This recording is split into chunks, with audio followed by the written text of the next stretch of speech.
रीमा, आज आप लोग सब शाम को तैयार है ना? आज मेरे ऑफिस की एक शानदार पार्टी है, तो मैं भी घर जल्दी आ जाऊंगा, फिर हम सब साथ में यहीं से चलेंगे। अच्छा जी, वाह, मैं तो अपनी वो एकदम नई वाली साड़ी पहन कर जाऊंगी। तुम भी ना रीमा।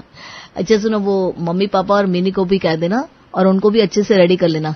देख लेना कि पार्टी में जाने पर सब अच्छे लगे। सब एकदम सज धज कर चहकते हुए पार्टी में पहुंचते हैं। रमन अपनी फैमिली को सबसे मिलवाता है। मम्मी, ये मेरा दोस्त है विपिन, ये राहुल और ये अमन। ये तीनों मेरे कुलीग हैं, मेरे साथ में ही काम करते हैं।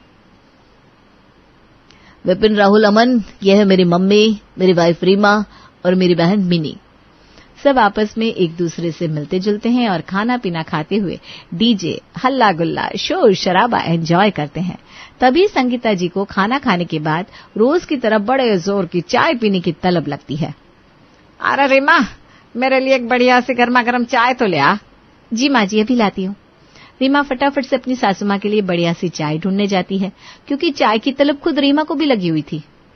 अरे इस स्टॉल पर भी नहीं है, आगे देखती हूँ, यहाँ पे भी नहीं है। रीमा लौटकर अपनी सासू माँ के पास आती है। मम्मी जी, मैंने सब जगह देख लिया, लेकिन मुझे कहीं भी चाय नहीं दिख रही है। बहू तू रहने दे, तेरे बस की कुछ भी नहीं है। तुझे तो घर में ही सामने रखी चीज नहीं दिखती, यहाँ इतनी बड़ी पार्टी में क्या दिखेगा।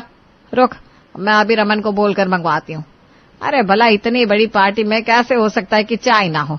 यहाँ तो हर बढ़िया खाने की चीज उपलब्ध है, और फिर चाय से बढ़िया क्या चीज हो सकती है।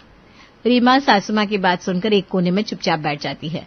अब संगीता जी अपनी निगाहें इधर से उधर, उधर से इधर फेंकती, लेकिन कहीं उनको रमन ही नजर नहीं आता। ये रमन न जाने कहाँ चला गया। ये लड़का भी ना, कितनी देर हो गई घर वालों को छोड़कर ऐसे फरार हो गया है जैसे बेल पर बाहर आया हो। तभी संगीता जी को रमन का दोस्त विपिन दिखाई देता है। विपिन, है विपिन, बेटा जरा इधर आना। विपिन बेटा, मुझे ना एक कप चाय पिला दे। मुझे खाना खाने के बाद रोज चाय पीने की आदत है। अभी अपनी बहू को भी भेजा, लेकिन उसे मिली नहीं। मैं कह रही थी भला कैसे ऐसा हो सकता है, इतनी बड़ी पार्टी में चाय ना हो। भाई चाय के तो लोग कितने दीवाने होते हैं। जिनको चाय पसंद होती है उनके लिए तो चाय अमृत के जैसा है। संगीता जी अब इतना एक सांस में कह गई, क्योंकि वो कॉन्फिडेंट नहीं, ओवर कॉन्फिडेंट थी कि चाय तो मिलेगी ही, और फिर बहू के आगे सुपीरियर भी तो बनना था। इतना सुनते ही विपिन जोर जोर से हंसने लगता है। आंटी जी, रुकिए जरा। आज के जमाने में चाय कौन पीता है? भाभी को चाय नहीं मिली तो ये बिल्कुल हैरानी की बात नहीं है, क्योंकि बड़े लोग चाय नहीं कॉफी पीते हैं। विपिन के मुंह से ये बात सुनकर संगीता जी एकदम शांत हो जाती है। उन्हें ऐसा लगता है कि वो किसी भ्रम की दुनिया से बाहर आ गई हैं। क्या यहाँ चाय नहीं मिलेगी? बड़े लोग कॉफी पीते हैं? हाँ आंटी, आपको तो मैं आपके लिए अभी कॉफी ला देता हूँ। ठीक है बेटा, तू कॉफी ला दे, मुझे बड़े जोर की तलब हो रही है। थोड़ी देर में विपिन संगीता और रीमा के लिए कॉफी लेकर हाजिर होता है। लीजिए आंटी, आपकी कॉफी हाजिर है। थैंक यू भैया। थैंक यू बेटा, चल कुछ तो मिला। थोड़ी देर इसी से काम चलाएंगे, फिर घर जाकर अपनी बढ़िया सी चाय बनाकर पियेंगे। अरे आंटी, कॉफी के आगे चाय कुछ भी नहीं है। अभी आप इसे पियेंगे ना तो अपने आप को बड़ा ही रिलैक्स फील करेंगी। पार्टी के बाद सब कार में जाकर बैठ जाते हैं। मिनी जैसे ही कार में आकर बैठने लगती है। अच्छा, तू भी हमारे साथ आई थी क्या? क्या मम्मी, आप भी? अरे पार्टी में ऐसे फरार हो गए कि पूरे 2 घंटे बाद अब दिखाई दे रहे हो। मम्मी, क्या साउंड सिस्टम था, क्या डीजे था। ऐसी पार्टी कहाँ रोज रोज मिलती है। सच कहूँ तो मुझे तो पहली बार नसीब हुई है। सही तो कह रही है माँ मिनी। अब हम ठहरे मुजफ्फर वाले, कहाँ ऐसी पार्टियां मिलती हैं। और आप चाहती थी कि मैं आपके पास बैठकर वो वेटर वाला काम करने लग जाऊं। अच्छा रमन, तू अब बता, तेरे पास कौन सा नया बहाना है? चलो रास्ते में पप्पू किराने वाले के यहाँ से होते हुए चलना। क्यों मम्मी जी, दूध तो आज शाम को ही लाकर गर्म कर लिया था, फिर क्या लेना है? पप्पू तू बिना बड़ी नादान है। अरे कुछ लेना ही होगा, इसीलिए कह रही हूँ ना। तब तक पप्पू किराने वाले की दुकान आ जाती है। रमन गाड़ी रोक देता है। लो मम्मी, आ गई दुकान, जाओ क्या लाना है लेकर आओ। अरे तू ही जाकर कोई बढ़िया सी ब्रांड की कॉफी ले आ। क्या कॉफी? आज अचानक से मम्मी, क्या हुआ? ज्यादा ना सवाल जवाब मत किया करो, जाओ जाकर ले आओ। रमन जाकर कॉफी ले आता है। फिर चारों लोग घर पहुंचते हैं। बहू तो कपड़े बाद में बदलना, पहले ना कॉफी के लिए जरा दूध गर्म करने के लिए रखते हैं। ठीक है मम्मी जी। भाभी मैं भी पीऊंगी कॉफी। मैं भी पी लूंगा आज कॉफी। अब रीमा भुनभुनाती हुए रसोई में जाती है। बाकी सब पार्टी में गए थे तो थक गए, मैं शायद वहां आराम करने गई थी ना, इसलिए अब सबके लिए कॉफी बनाने की तैयारी करनी होगी। अभी सब बात कर रहे थे कि रमन के पिता संजय भी वहां आ जाते हैं। अरे क्या बनाने की बात हो रही है, जो भी बनाना मेरे लिए भी बना लेना बहू। और बताओ आ गए आप लोग? हाँ, लग तो कुछ ऐसा ही रहा है कि हम आ गए। संगीता जी के मुंह से ये सुनते ही सब बड़ी जोर जोर से हंसने लगते हैं। संगीता जी आप भी गजब की व्यंग्यकार हैं। वो तो आपको मौका नहीं मिला, वरना आज आपका मुकाबला नहीं होता। कैसी थी आज की पार्टी? पार्टी तो ऐसी थी आपने भी कभी नहीं देखी होगी। भाई ऐसी पार्टी अटेंड करके तो मजा ही आ गया। हाँ पापा मम्मी बिल्कुल ठीक कह रही हैं, आपने ना आज की पार्टी मिस कर दी। तब तक रमन और मिनी की दादी कल्याणी जी भी अपनी लाठी टेकती हुई वहां आ जाती हैं। कोई पार्टी शार्टी मुझे भी घुमा दे रमन बेटा, क्या पता मेरा कब बुलावा आ जाए। अरे दादी ऐसा ना कहो, अगली बार आपको भी ले चलूंगा। तब तक रीमा सबके लिए रसोई से कॉफी लाती है। बहू तुमने मेरे लिए चाय नहीं बनाई क्या? ये चाय नहीं बनी है माताजी, ये कॉफी बनी है। कॉफी? अब कॉफी क्यों बनी भला, हमारे यहाँ तो कॉफी बनती ही नहीं। हाँ आज ये अचानक पार्टी से आने के बाद कॉफी क्यों? मुझे तो लगा था रीमा बहू चाय बना रही होगी, तो मैंने भी बिना पूछे कह दिया। हाँ हाँ सुन लिया आप सबकी बात, अब मुझे बोलने भी दोगे?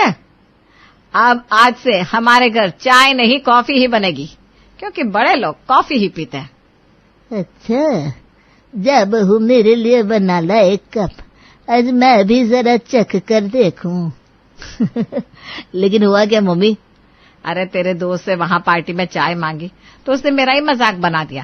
कह रहा था आंटी यहाँ शहरों में बड़े लोग कॉफी पसंद करते हैं, तो मैंने भी सोच लिया है। रीमा अब दादी के लिए कॉफी बनाने चली जाती है। मेरे लिए आधा कप और चढ़ा देना, ठीक है? वास्तव में ना बड़ा ही रिलैक्स लग रहा है।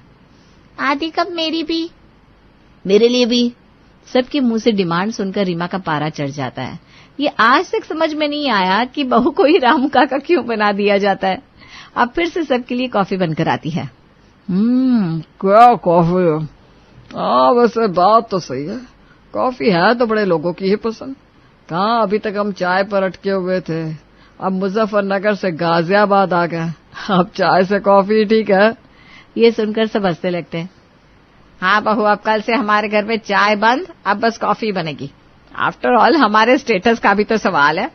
अगले दिन सुबह सुबह संगीता जी 5 बजे उठती हैं, भगवान जी के मंदिर के आगे हाथ जोड़कर रसोई की ओर बढ़ती हैं। चलो भाई अपने लिए चाय बना लेती हूँ, घर के बाकी लोग तो अभी सो रहे हैं, तब तक मैं अपने लिए बना लेती हूँ। जैसे ही संगीता जी रसोई में जाती है तो उन्हें सामने रखी कॉफी देखकर याद आता है। अरे पगली तू भी भूल गई क्या?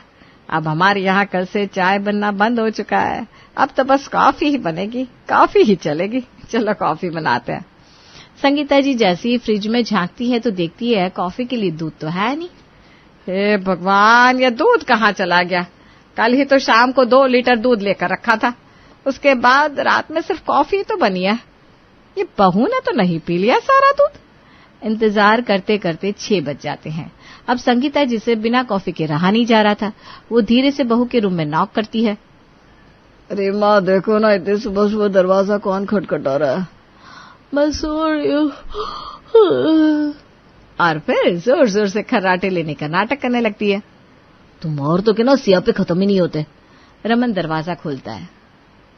मम्मी क्या हो गया इतनी सुबह सुबह? अरे बहू से कहो ज्यादा देर तक सोना ठीक बात नहीं है। अरे आज ऐसा कौन सा आसमान टूट पड़ा मम्मी, रोज तो रीमा 7 बजे ही उठती है ना। कल इतना सारा दूध मंगाया था लेकिन फ्रिज में बिल्कुल भी दूध नहीं है। रीमा पीछे से लेटे लेटे जवाब देती है।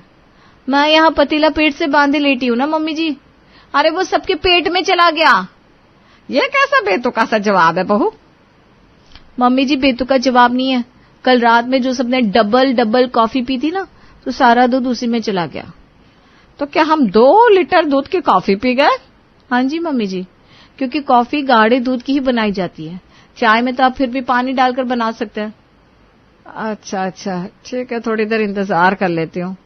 संगीता जी इतना कहकर आ तो जाती है, लेकिन वो कहते हैं ना, दिल है कि मानता नहीं।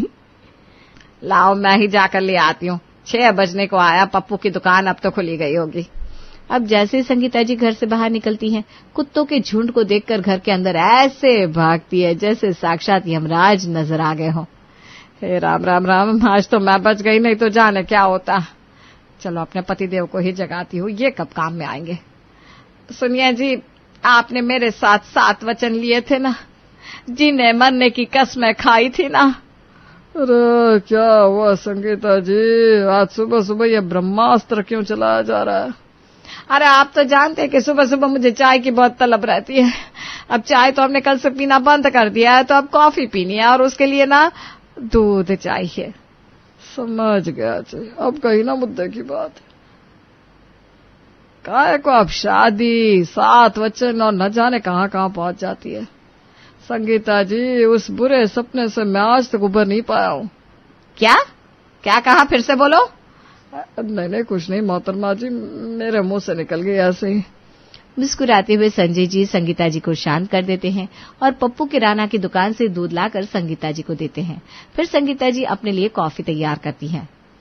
आहा, अब आराम से बैठकर पीऊंगी।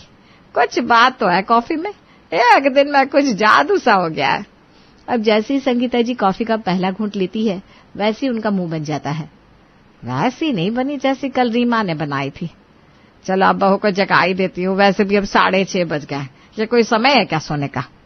अरे सास को उठे हुए 2 घंटे होने को आए और बहू अभी भी सो रही है। अरे माँ बहू, ये कोई समय है सोने का? घड़ी में देखो पूरे 6:30 हो रहे हैं। अब आकर जल्दी से कॉफी बनाकर पिला दो। तभी कल्याणी देवी की आवाज भी सुनाई देती है। हाँ, 1 कप कॉफी का प्याला मैं भी ले लूंगी बहू। रीमा अपने कमरे से ही जवाब देती है। आती हूँ माँ जी। अब हर रोज इन दोनों बुढ़ियाओं को शहर का एक नया रंग चढ़ रहा है। न जाने कहां से ये कॉफी इनके मुंह लग गई। अब घर के हर एक मेंबर को पूरा दिन कॉफी का खुमार चढ़ चुका था। उससे ज्यादा अब स्टेटस सिंबल का भी सवाल था।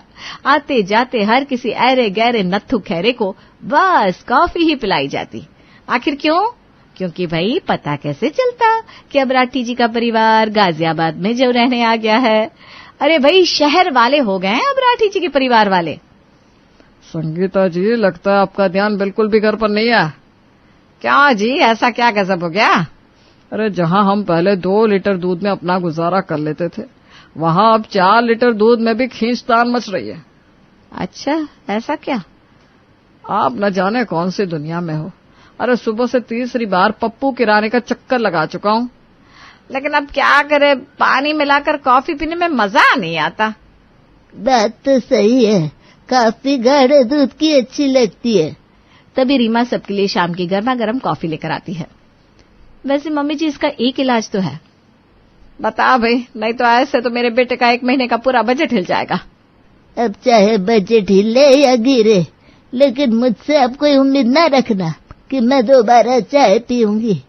अब मैं ऊपर जाकर यमराज को क्या शक्ल दिखाऊंगी कि चाय पीते हुए आई हूँ।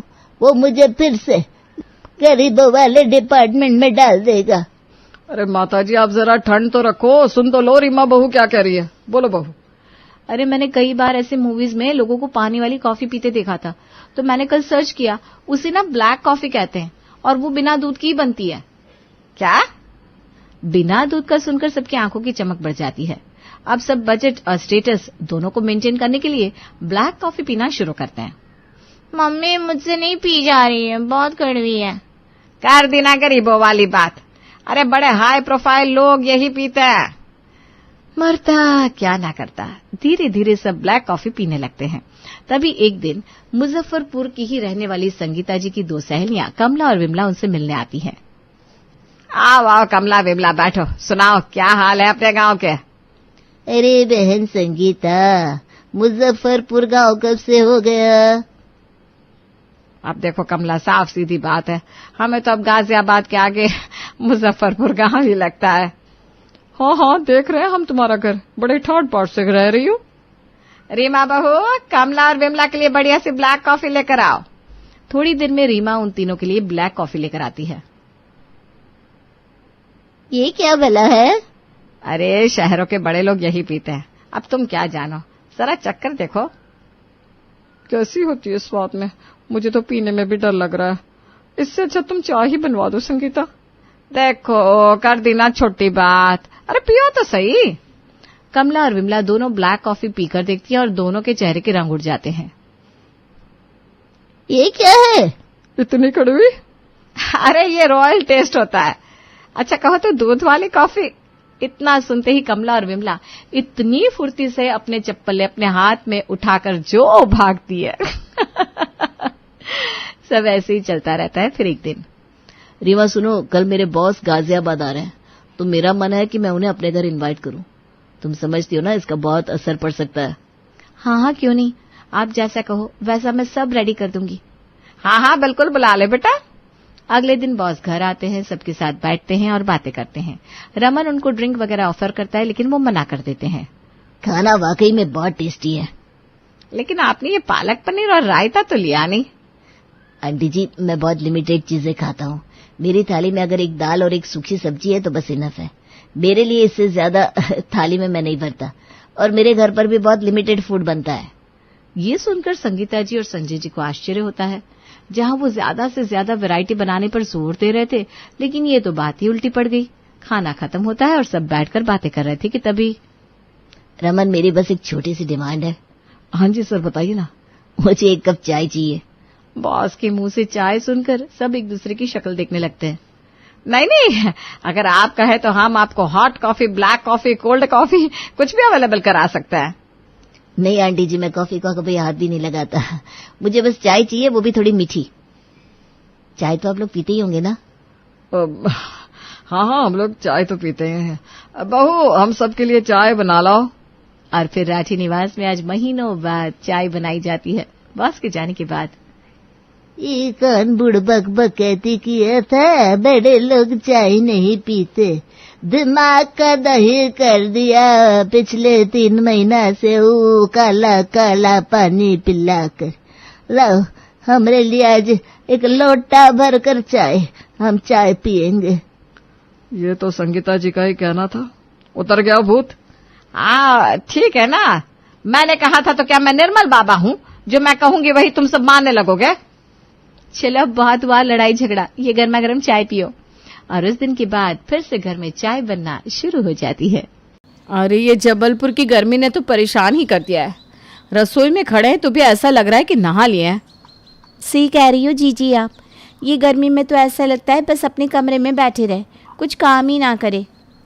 हाँ सच कह रही हो, ये देखो कैसे सारे कपड़े भीग गए, लग रहा है नायग्रा फॉल में खड़े थे। हमारे तो सर से ही नायग्रा फॉल बह रहा है जीजी। चलो अब जल्दी जल्दी रसोई बना लेते हैं, फिर कुछ हल्के कपड़े पहनकर एसी में बैठ जाते हैं जल्दी से, ठीक है? सही कह रही हो जीजी, ये पसीने वाले कपड़े उतार कर हम तो जल्दी से बस नाइट सूट पहन लेंगे। अरे पहले बातें बंद करो और जल्दी से काम निपटाए लो, नहीं तो गर्मी में तुम दोनों भी कहीं पिघल ना जाओ। जी माँ जी, बस रोटियां सेकनी बाकी है गर्मा गर्म। अरे हमें गर्मा गर्म रोटियां नहीं चाहिए, सारी एक साथ बना के रख लो।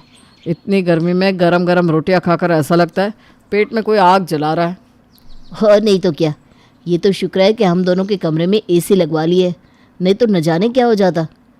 हाँ सही कह रहे हो आप, उस इंसान का भला हो जिसने भी ये एसी को बनाया है, स्वर्ग में भी वो एसी में बैठे। हमारी तो यही दुआ है भगवान से। चलो चलो दीदी, जल्दी से रोटी सेक लेते हैं, फिर सब लोग मिलकर एसी में बैठकर खाते हैं। चलो बच्चों आ जाओ, जल्दी से नहा लो फिर खाना खाएंगे। हाँ दादी बस आ रहे। गर्मियाँ आने से आपके घर का माहौल भी कुछ ऐसा ही हो जाता है ना। लेकिन ज़रा सोचिए कि ऐसी गर्मियों में अगर आपके यहाँ मेहमान आ जाए तो क्या हुआ? शौक लगा ना? ऐसा ही एक बड़ा सा शौक दिव्या और पिंकी को भी लगा। क्या क्या क्या हुआ? दोनों काहे चिल्ला रही हो? हमने कहा कि हमारा भाई आ रहा है हमारे पास घूमने अपने बेटे और बहू के साथ, इसमें तुम दोनों इतना काहे चिल्ला रही हो? अरे वो माँ जी, खुशी के मारे, है ना पिंकी, खुशी के मारे हमारी चीख ही निकल गई। हाँ, इतनी खुशी हो रही है मामा जी के आने से, रोना सा आ रहा है बहुत। इसका मतलब कितना अच्छा लग रहा है कि वो कल आ रहे हैं। हाँ, अच्छा तो उनको लगेगा ही। गर्मी में मेहमानों की सेवा तो हमें ही करनी है ना। क्या कहा? अरे इसका मतलब है कि कितने सौभाग्यशाली है हम कि हमें सेवा का मौका मिल रहा है उनकी, है ना पिंकी? हाँ, बहुत लकी है हम सच में। मामा जी की आने की खबर से दिव्या और पिंकी के तो जैसे 12 ही बज चुके थे, लेकिन अब वो सास से कह भी क्या सकती थी उनके भाई के बारे में। वो दोनों सोचने बैठ गई कि उन्हें क्या क्या झेलना पड़ेगा। है भाभी, अब क्या होगा? एक तो यहाँ इतनी गर्मी रहती है, अब तो मामा जी और उनका परिवार आ रहा है, अब तो उनकी सेवा में सारा दिन रसोई में खड़ा रहना पड़ेगा। हाँ, एक तो माँ जी के भाई आते हैं तो उन्हें पता नहीं कहाँ कहाँ से नए नए पकवान याद आ जाते हैं। वही तो, ऊपर से उनके बेटे और बहू भी आ रहे हैं और उन्हें गर्मियों में बाहर जाकर घुमाना भी पड़ेगा।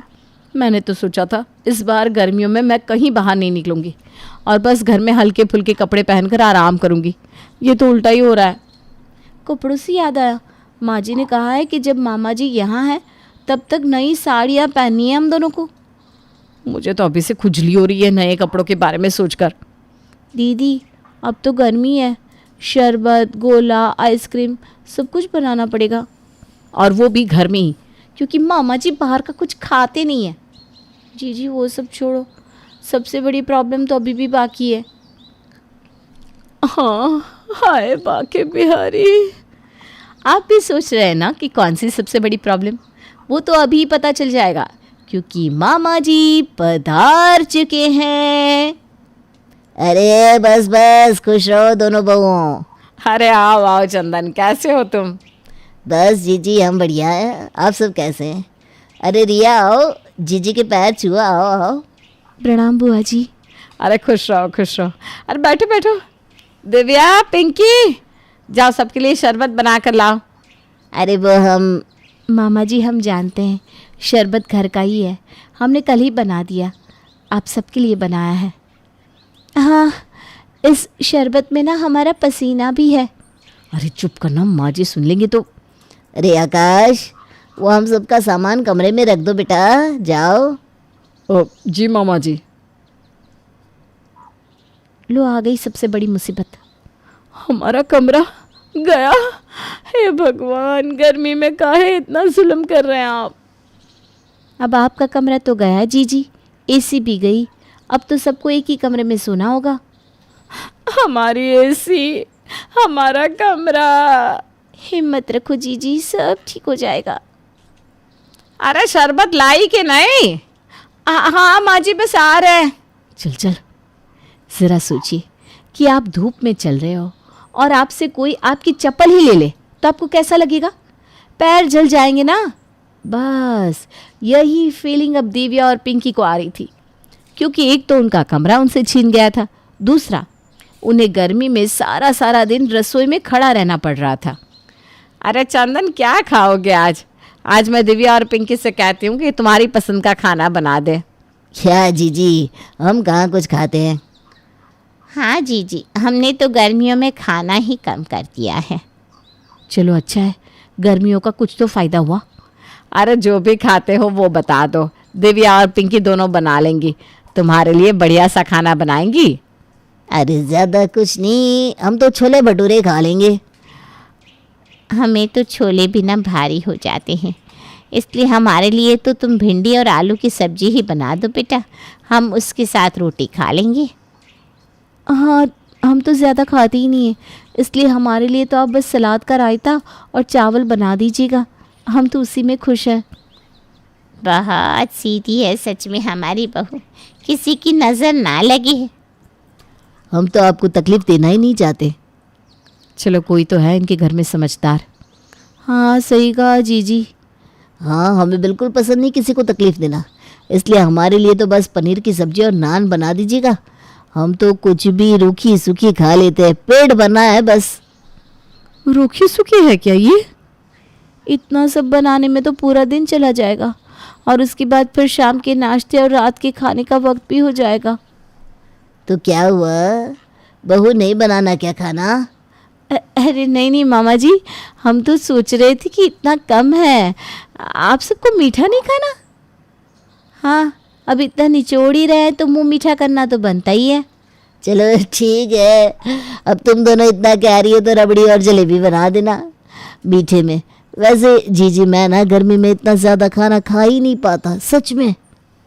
पिंकी, मुझे तो अभी से चक्कर आ रहा है ये सोचकर कि हमें पूरा दिन रसोई में खड़ा रहना है। जीजी, हम भाग जाए क्या? तेरे पास कोई ठंडी जगह जाने के पैसे हैं क्या? नहीं ना, मेरे पास तो नहीं है। तो फिर चल, आजा मेरे पीछे, रसोई में ही चल। जहाँ गर्मियों में दिव्या और पिंकी को खुद के लिए खाना बनाने का मन नहीं होता था, वहाँ उन्हें मामा जी के परिवार की दिन रात सेवा करनी पड़ रही थी। लेकिन उसके बाद भी मामा जी यहाँ से जाने का नाम ही नहीं ले रहे थे। अरे हमने तो कल की टिकट करवा ली है जीजी। हाश, इन लोगों ने यहाँ से जाने की तो सोची कम से कम। मुझे तो लग रहा था कि ये सारी गर्मी का मौसम यहीं बिताने वाले हैं। थैंक यू बांकी बिहारी जी। अरे इतनी जल्दी क्यों टिकट करवा दी? थोड़े दिन और रुक जाते। हाँ जी, अब जीजी इतना कह रही है तो रुक जाओ। उन्हें कितनी याद आती है आपकी। चलो ठीक है, लेकिन अगले महीने हम चले जाएंगे जीजी पक्का। ये बार बार ना हमें रोका मत करो, आपको पता है ना मैं आपको मना नहीं कर सकता हूँ। हाँ बाबूजी, अगले महीने तो वैसे भी हमें आपकी छोटी बहन के घर जाना है ना, मिर्ज़ापुर। हाँ अब तो वो भी बहन ही है, अब क्या करें, हम है ही ऐसे कि सबको हमारी याद आ ही जाती है। अब देखो जीजी ने इस महीने भी रोक लिया हमें। क्या रोक लिया? इसका मतलब अच्छा क्या रोक लिया? अभी आपको दिन ही कितने हुए हैं? 15 दिन में थोड़ी ना किसी का मन भरता है, क्यों अनुज? हाँ हाँ सही कहा आपने भैया, हमारी बीवियों के ताने और भी लिखे हैं अभी। क्या? मेरा मतलब है कि अभी हमारी बीवियों ने सेवा ही कहाँ की है हमारे मामा जी की, नहीं? तुम तो रूम में चलो, मैं बताती हूँ सेवा क्या होती है। आज तो दोनों को लगता है पढ़ने वाली है। भाई एक तो हम सोते भी तो एक ही रूम में है ना। मेरी बीवी की तो अभी से ही आंखें बड़ी हो गई है, पता नहीं रात को क्या करेगी भैया। मामा जी और उनका परिवार तो जैसे जाने का नाम ही नहीं ले रहा था, और यहाँ दिव्या और पिंकी का पारा ऊपर की तरफ चढ़ा हुआ था, और जिसका शिकार हो रहे थे उनके पति। अरे पर हम पर गुस्सा क्यों उतार रही हो? हमने तो सारा इंतज़ाम कर दिया था उनके जाने का। हाँ लेकिन अब वो नहीं गए तो हम क्या करें? अरे उन्होंने तो पूरी गर्मियों की तैयारी कर रखी है। 2 महीने यहाँ, फिर छोटी मासी के घर जाएंगे, फिर ताऊ जी के घर। लेकिन हम तो यहाँ पूरा दिन गर्मी में रहकर जल जाते हैं ना। और नहीं तो क्या, जब देखो कहते रहते हैं हमें तो गर्मी में कुछ अच्छा नहीं लगता खाना, लेकिन रोज़ रोज़ अलग अलग पकवान बनवाते हैं हमसे, और वो भी एसी में जाकर खाते हैं। बोलो। और नहीं तो क्या, पिछले 15 दिनों से हम एक कमरे में सो रहे हैं। गोलू, चिंकी, पिंकी, मैं, बच्चे ठीक से सो भी नहीं पाते, और फिर सुबह हमें परेशान करते हैं। अपने कमरे के सिवा मुझे नींद भी नहीं आती, पता है आपको। अरे मैं सब समझ रहा हूँ, लेकिन अब मामा जी को कैसे कह दे कि आप सब चले जाओ?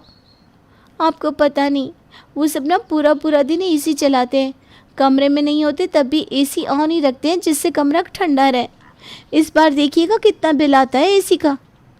अरे भैया ये तो सही बात है, उन्हें कहीं भी जाना होता है तो मुझसे कहते हैं गाड़ी में पेट्रोल भरवा दो, और पूरा पूरा दिन घूमते रहते हैं। अरे घूम के आते हैं, लेकिन बाहर खा कर नहीं आते, वो तो यहीं आकर खाते हैं। सिर्फ पैसे बचाने का सोच रहे हैं ये। अरे तुम सबकी बात सही है, लेकिन अब क्या कर सकते हैं? माँ को कैसे कहेंगे कि आपके भाई को घर से निकाल दो?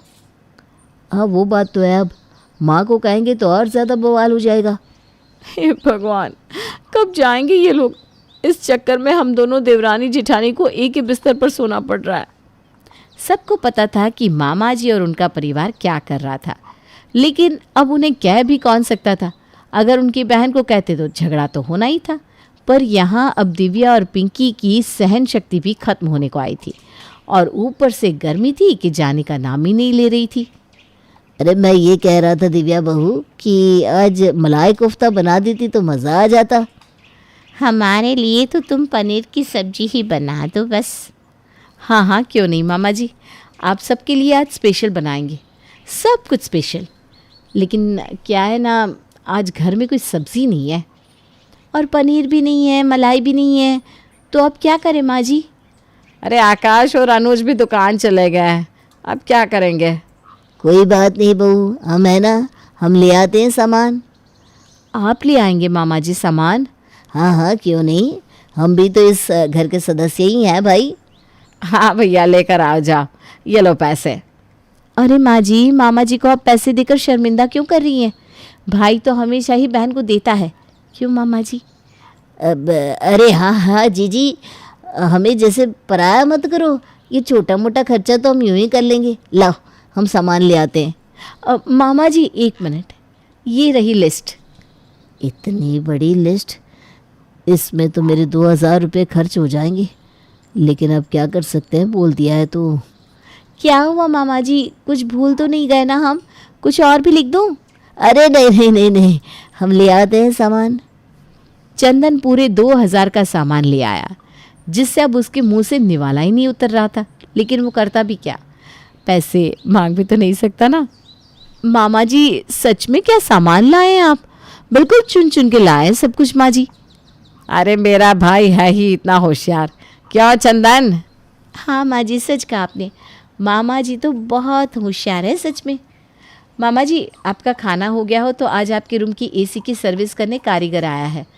कह रहा था कि लोड ज़्यादा है। अब आप इतने होशियार हैं, आप देख लीजिएगा प्लीज़ वो क्या कह रहा है। हाँ हाँ, हम देख लेते हैं। हाँ भाई, क्या हुआ? अरे आपकी एसी पूरा दिन चलती रहती है, तो वाटर पाइप भी लीक कर रहा है और सर्विस भी करनी पड़ेगी, और ये हाई वोल्टेज वाला स्विच भी डालना पड़ेगा। हाँ तो कोई बात नहीं ना, आप कर दीजिए। मामा जी को और उनके परिवार को कोई भी तकलीफ नहीं होनी चाहिए। हाँ, पैसों की चिंता मत करना, मामा जी बहुत बड़े दिल के हैं, तुम्हें फ़ीस के साथ साथ टिप भी देंगे अगर अच्छी सर्विस करोगे तो। हाँ हाँ, क्यों नहीं। दिव्या और पिंकी ने मामा जी को उनकी ही जाल में बहुत अच्छा फंसाया था। कभी कोई खर्चा करवा देते तो कभी कोई, जिससे अब चंदन की जेब भी खाली होने लगी थी। अरे आकाश, आज ही मामा जी कह रहे थे कि माँ जी के रूम में भी एसी होनी चाहिए। अरे मैं क्या करूँगी एसी का, मुझे ना ये सब अच्छा नहीं लगता। अरे माँ जी, आपके भाई गिफ्ट कर रहे हैं तो ले लीजिए ना, वो बुरा नहीं मान जाएंगे क्या? क्या क्या गिफ्ट? अरे वाह मामा जी, आप तो कमाल है सच में। गिफ्ट? वो एसी? पापा क्या सच में? अरे हम तो अपनी बहन के लिए जान भी दे सकते हैं, पर वो क्या है ना, हमें अर्जेंट ही आज ही जाना होगा। जी क्यों आ जाइए? हाँ हाँ, जाना होगा, बहुत ज़रूरी काम है। जी हम ना सामान पैक करके आते हैं। हाँ हाँ, चलिए चलिए। मैं टैक्सी बुक कर देता हूँ। अरे मामा जी रुकिए तो, अभी वक्त ही कितना हुआ है आपको यहाँ आए। अरे नहीं नहीं बेटा, बहुत वक्त हो गया है, हम फिर कभी आएंगे पक्का, अभी तो चलते हैं। चलो चलो बेटा। अब हाँ हाँ, टैक्सी भी आ गई है। दिव्या और पिंकी ने मामा जी को गर्मी में असली पसीने दिलवा दिए, और वो ऐसे भागे जैसे शेर को देखकर बकरी भागती है। अरे क्या हुआ जीजी, कल तो आप अपने कमरे में सोई थी, फिर क्यों नींद आ रही है? अरे तेरे साथ एक बिस्तर पर सोने की आदत जो पड़ गई थी। तो हमेशा के लिए हम दोनों देवरानी जिठानी एक ही बिस्तर पर सो जाते हैं, और हमारे पति नीचे एडजस्ट कर लेंगे। नहीं नहीं, अंतिम संस्कार की रस्में पूरी करनी है। प्रमोद जी के बेटे को बुलाइए। इनका बेटा तो विदेश में रहता है पंडित जी, खबर तो पहुंचाई थी हमने, पर उसके सामने से कोई जवाब नहीं दिया। आजकल कहाँ बच्चे अपने रह गए पंडित जी। इसी दिन के लिए तो इंसान औलाद को पैदा करता है, और औलाद है इस दिन भी नहीं लौटती। बहुत अच्छे इंसान थे प्रमोद जी, पर देखिए क्या किस्मत है, इतनी सारी संपत्ति, इतना कुछ, पुत्र रत्न भी है, पर अंतिम समय पर कोई नहीं। अब मुखाग्नि देगा कौन? तभी पीछे से एक आवाज़ आती है, मैं दूंगी पंडित जी, बेटा ना सही बेटी ही सही। मैं प्रमोद भैया का छोटा भाई हूँ पंडित जी, और ये मेरी बेटी है। मैं करूँगा रस्में। छोटा भाई भी तो बेटे समान ही होता है। आपने कभी बेटा बेटी में फ़र्क नहीं किया पापा। इन रस्मों में मैं भी अपना हाथ लगाना चाहती हूँ। कम से कम अपनी अगली पीढ़ी के हाथ लगने से बड़े पापा की आत्मा को शांति तो मिलेगी। हाँ बेटा, बताइए पंडित जी क्या करना है? तुम हाथ लगाओ बेटा। पायल और अनिल मिलकर प्रमोद की अंतिम क्रिया की सारी रस्में पूरी करते हैं। रस्में पूरी कर पायल अनिल के साथ अपनी बड़ी माँ के घर लौट जाती है। ऐसी दुख की घड़ी में विमला अपने बेटे बहू के इंतजार में दरवाजे पर टकटकी लगाए बैठी थी, पर दरवाजे पर अपने बेटे बहू के बजाय अपने देवर और उसकी बेटी को देखकर निर्मला की आंखें भीग जाती है। रो लीजिए बड़ी माँ, रो लीजिए और सारा का सारा दुख निकाल दीजिए मन से।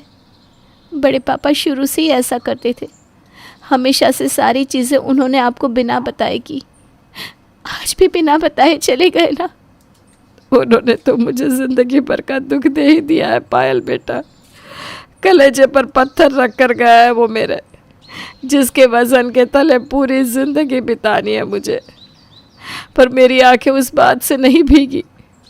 कुछ पुरानी यादें आंखों के सामने आ गई कि कैसे कर्म का चक्र अपना चक्का चलाने के लिए लोगों की मति भ्रम कर देता है।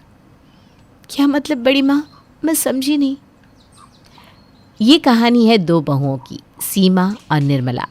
निर्मला की सास अक्सर बीमार रहा करती थी, इसलिए उसने पहले ही घर की सारी जिम्मेदारी अपनी बड़ी बहू निर्मला को सौंप दी थी। निर्मला भी बड़े होने का सारा फर्ज निभाती। घर की छोटी बहू सीमा को किसी भी चीज़ के बारे में कुछ भी पूछना होता तो अपनी जिठानी से ही पूछती। भाभी नाश्ते में क्या बना लूँ? मूंग की दाल सही रहेगी क्या? बिट्टू का पेट भी ठीक नहीं है।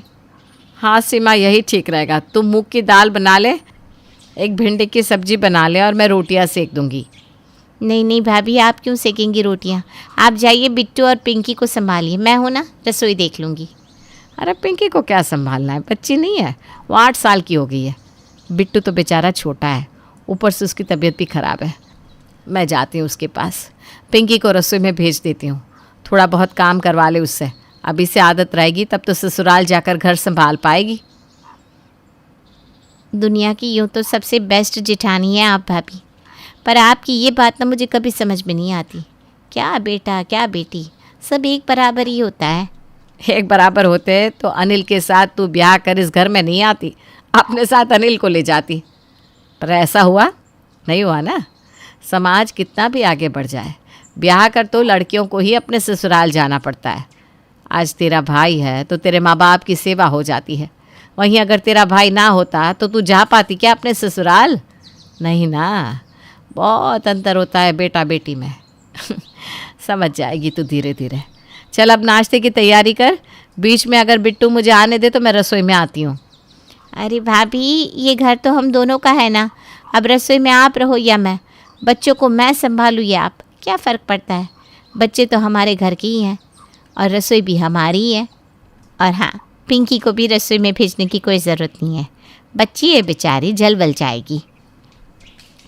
नाश्ता तैयार कर सीमा खाने की टेबल पर लगाती है। जीती रहो तुम दोनों, इसी तरह एकजुट होकर घर को संभालना बहू। तुम्हारी सास की तबीयत तो तुम जानती हो, अब तुम दोनों को ही समझदारी बरतनी होगी और एक साथ चलना होगा। आप बेफिक्र रहिए पापा जी, मैं और दीदी देवरानी जिठानी नहीं बल्कि 2 बहनें हैं, आपके इस परिवार पर कभी भी एक आंच नहीं आने देंगे। सीमा ये कह रही थी कि उसका जी मचलने लगता है। मैं कमरे में चलती हूँ भाभी, आप ज़रा सभी को नाश्ता परोस दीजिए। और जैसे ही सीमा पलटी उसका सर घूम जाता है और वो वहीं बेहोश होकर ज़मीन पर गिर जाती है। सीमा, अरे क्यों करती हो इतना काम? कर ली ना अब तबीयत खराब? अनिल सीमा को उठाकर कमरे में लेकर जाता है। हे भगवान, ये क्या हो गया मेरी बहू को? आप लोग घबराइए मत, मैंने अभी डॉक्टर को कॉल कर दिया है, वो आती होंगी। डॉक्टर घर आती हैं और सीमा को चेक करने के बाद सभी को बताती है कि वो प्रेग्नेंट है। क्या सीमा, मेरे घर नन्हा मेहमान आएगा?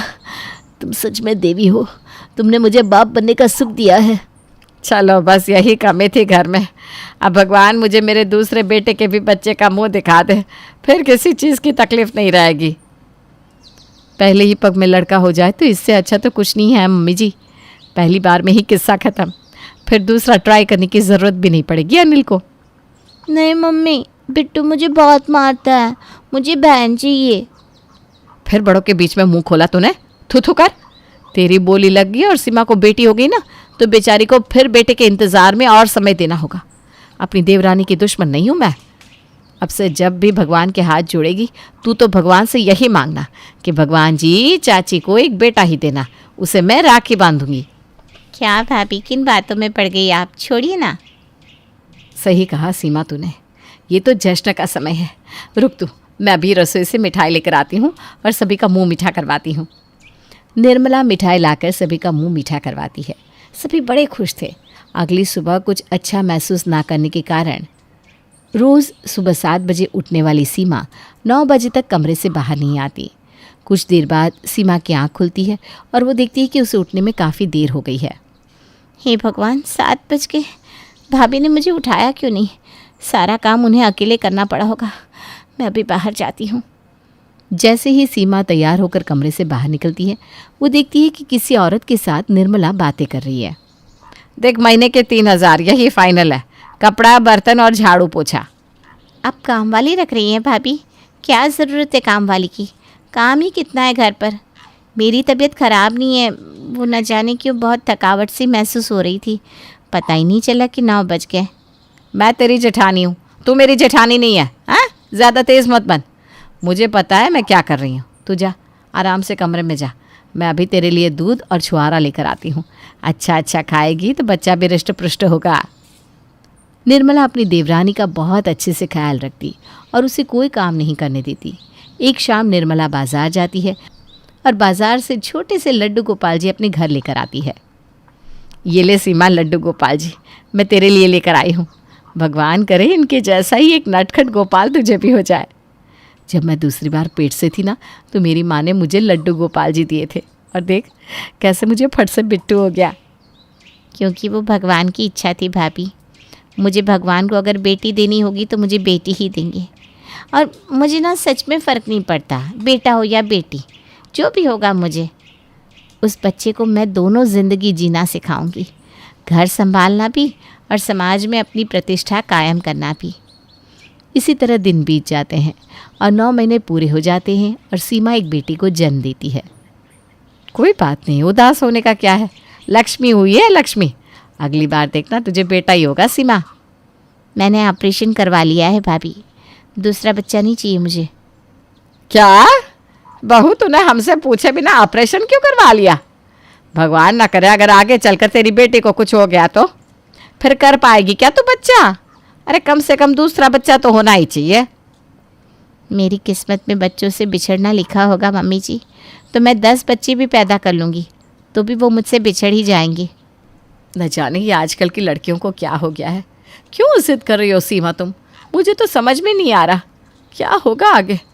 आप ही बताइए जी, एक बेटा गोद ले लेना सही रहेगा क्या सीमा को? ये बच्ची तो बेचारी ब्याह कर अपने घर चली जाएगी, फिर क्या होगा अनिल का? क्या होगा, जो होना था वो हो गया। बड़ों से बिना पूछे ये लोगों ने डिसीजन भी ले लिया। मेरा बिट्टू है ना, वही रहेगा दोनों घर में इकलौता बेटा। कोई दिक्कत की बात नहीं है। बिट्टू तो मेरा बेटा ही है भैया, पर सीमा ने जो निर्णय लिया है वो मुझसे पूछ कर लिया है। मेरी सहमति थी उसमें। मेरी किस्मत में सुख होगा तो मेरी बेटी भी मुझे सुख दे देगी, और नहीं होगा तो 5 बेटे भी कर लूँ, फिर भी दुखी ही रहूँगा। पायल को पाकर सीमा और अनिल बहुत खुश हो जाते हैं। उसे बड़े लाड़ प्यार से पालते हैं। ऐसे ही धीरे धीरे दिन बीत जाते हैं। तीनों बच्चे बड़े हो जाते हैं। पिंकी, 7 बज गए, अभी तक उठी नहीं तू? और ये फेस पैक यहीं का यहीं रखा है। इतना महंगा फेस पैक क्यों लाई थी मैं? फटाफट पैक लगा और किचन में आ जा। मम्मा, रोज़ आप मुझे कोई ना कोई फेस पैक दे देती हो, ऐसे मिल जाएगा क्या लड़का? आज रात को हमें पार्टी में जाना है। वहाँ अगर किसी अच्छे घर के लड़के की नज़र तुझ पर पड़ गई ना, तो हो जाएगा रिश्ता पक्का। यहाँ निर्मला अपनी बेटी को उठाकर मेकअप और किचन के बारे में बता रही थी। वहाँ सीमा अपनी बेटी का सर सहला रही थी। चेहरे पर किताब रखकर ही सो गई बेचारी। पायल, उठ जा बेटा, देर हो रही है। 10 बजे एग्ज़ाम है ना तेरे, जल्दी तैयार हो जा बेटा और थोड़ा रिवाइज कर ले। मैं ना तेरा टिफ़िन पैक कर देती हूँ। आधे घंटे में सभी तैयार होकर डाइनिंग टेबल पर पहुंच जाते हैं।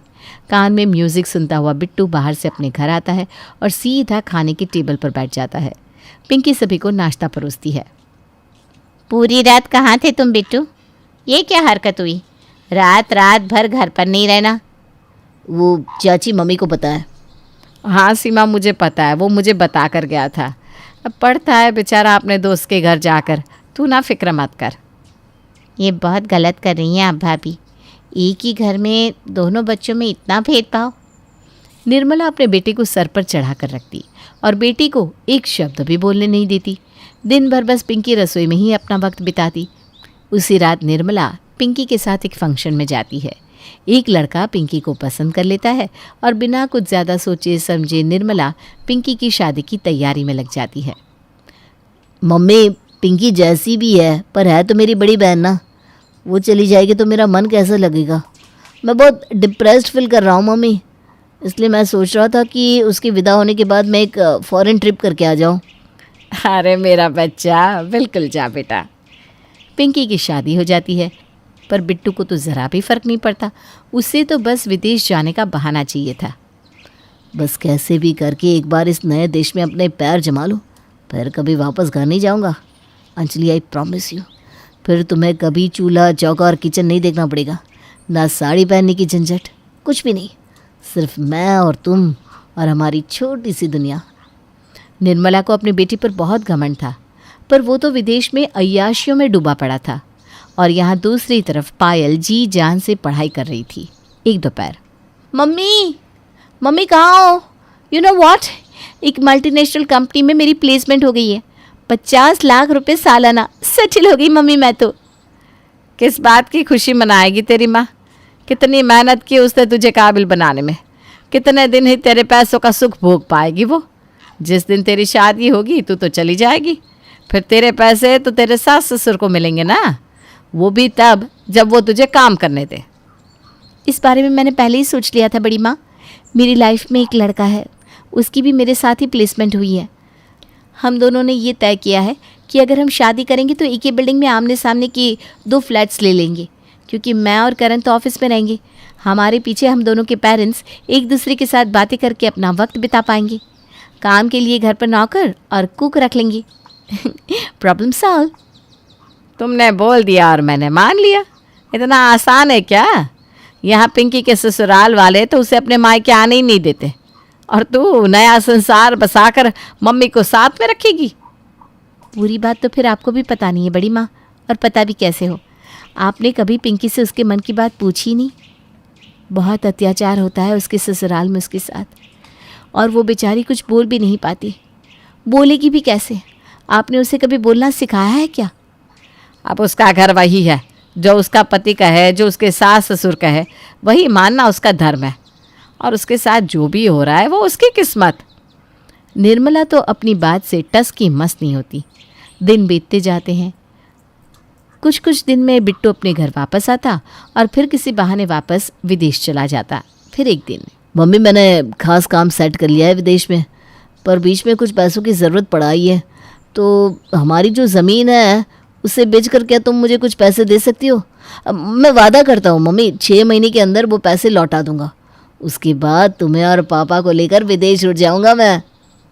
निर्मला अपने पति को बिना बताए अपनी ज़मीन और गहने बेचकर अपने बेटे को अच्छी खासी मोटी रकम देती है और बिट्टू फॉरेन चला जाता है, हमेशा हमेशा के लिए।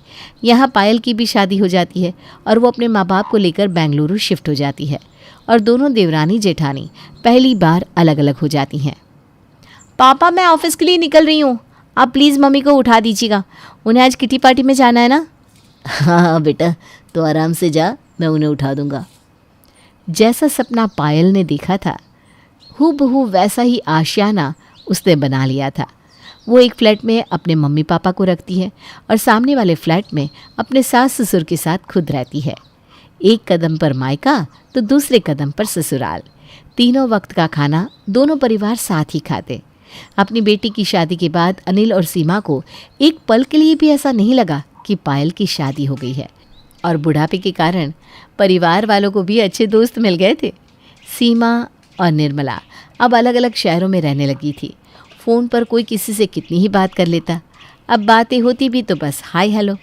और बिट्टू का क्या हुआ बड़ी माँ? आप तो कहती थी कि आप विदेश आती जाती रहती हैं। किस मुँह से सच बताती बेटा, किस मुँह से? बिट्टू ने तो मेरा फ़ोन तक उठाना बंद कर दिया था। बस फ़ोन पर एक मैसेज आता था इतने रुपए भेज दो, उतने रुपए भेज दो, और फिर वो भी बंद हो गया। मैं ज़िंदगी भर सीमा से कहती रही कि बेटा कर ले, बेटा साथ रहता है, बेटी नहीं। इसी चक्कर में मैंने अपनी बेटी पिंकी की भी ज़िंदगी बर्बाद कर दी। एक बार भी पता नहीं किया कि उसके घर वाले कैसे हैं। अपनी बेटी को अपने पैर पर खड़ा नहीं किया। बेचारी फ़ोन करके रोती थी मुझे, पर मैं कुछ नहीं कर पाई। तेरी माँ बेटी को जन कर भी निहाल हो गई, और मैं बेटे को जन कर भी कंगाल। अब तो ये भी नहीं रहे, कहाँ जाऊंगी मैं। खुद को दोष मत दीजिए बड़ी माँ। आपने जो सुना उसी को सच माना, पर अब दुनिया बदल गई है। आजकल बेटियां तो शादी करके पराई होती है, पर बेटे वो तो जवान होती ही। और ये क्या कहा आपने? कहाँ जाएंगी आप? अरे कहाँ जाएंगी? अपनी बेटी के घर, हमारे साथ। सब एक साथ रहेंगे तो आपका मन भी लगा रहेगा। और पायल अपने साथ अपनी बड़ी माँ को भी ले जाती है।